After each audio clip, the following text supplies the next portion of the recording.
Hi guys. So, this is not the ideal setting, but I wanted to film my birth story, me talking about my birth story before I forget it. I'm really scared that I'm going to just forget it because, mom brain. Um, so as you know, I was in early pre-labor for weeks.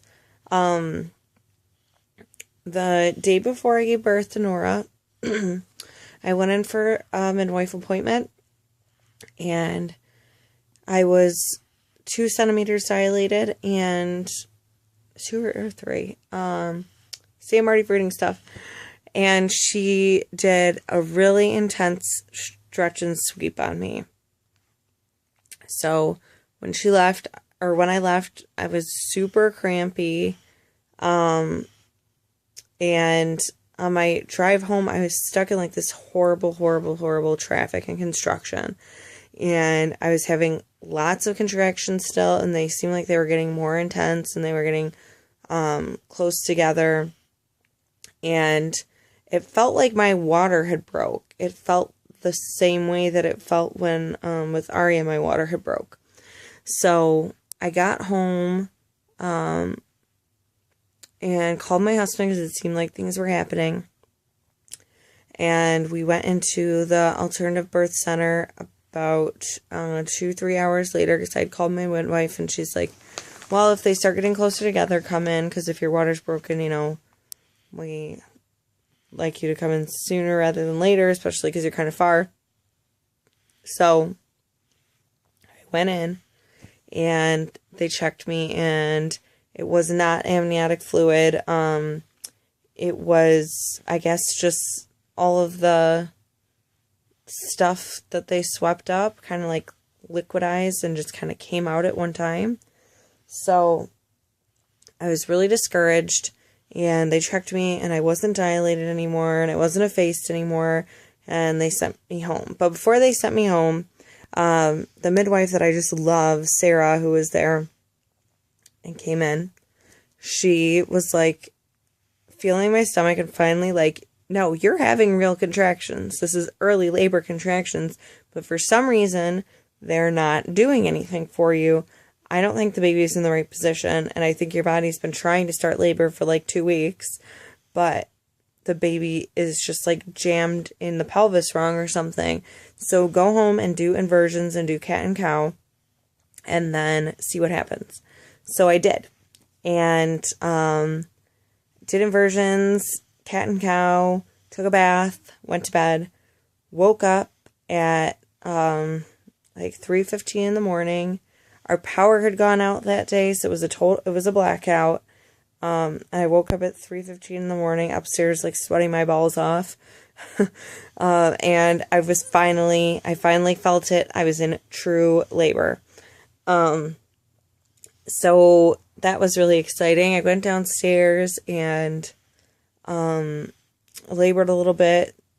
In the dark and on the yoga ball.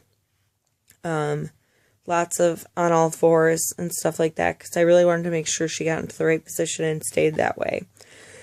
So the morning came, my husband and I took a walk. We ended up getting in a little, not even a fight, but a back and forth.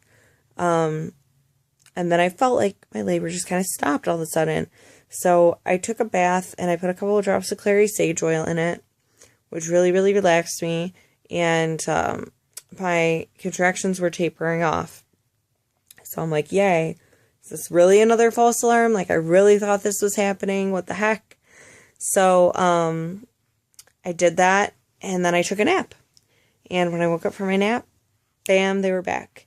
I labored still at home. The power was out. So it was really kind of zen and really natural to just, be there and be able to focus on my body and what was going on with me instead of having all of these other distractions.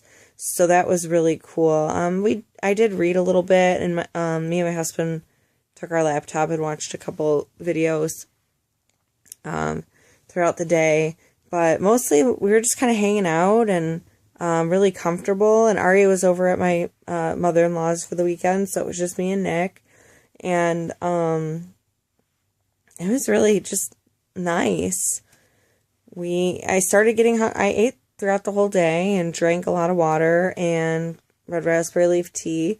And then it was getting closer to dinner time, so I'm like, okay, I'm gonna have some pizza. We ordered a pizza. And when my husband finally came back with it, my contractions were about 5-6 minutes apart and getting more intense. I ate one piece and I started feeling really, really nauseous, so I decided not to eat anymore. He went over to a neighbor's house to put all of our food in their freezer because we didn't have any power. And by the time that he came back, my contractions were about 3 to 4 minutes apart. And very intense. I'm getting really intense. But still, like, I could breathe through them. I wasn't super duper in pain. Just, kind of getting there. And that is when I called the midwife. And as you guys know, I've been on like 3 times, and she didn't believe me. I had her listen to me go through a contraction, and she's like, okay, well, it sounds like things are happening, but I'm gonna wait till you get there and see what's going on before I leave my house, which was probably smart of her, but